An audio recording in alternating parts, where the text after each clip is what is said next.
Hello everyone. Welcome back to Artificial Professor.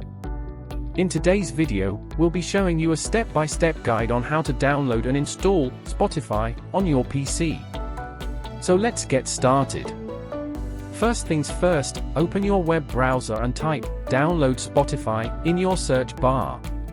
Now click on the very first website, which is the official Spotify website, and you can download it completely free. As you can see, there are two options: get it from the Microsoft Store or download directly from Spotify. Click on the download button and the application will start to download, as you can see here. After downloading the application, you can access it from the downloads on your PC.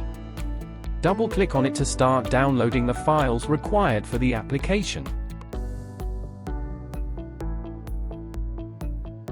As you can see, the application is installed on your device, and if you already have an account, you can just log in and access all the media on Spotify, or if you are new to Spotify, you can sign up to enjoy this experience.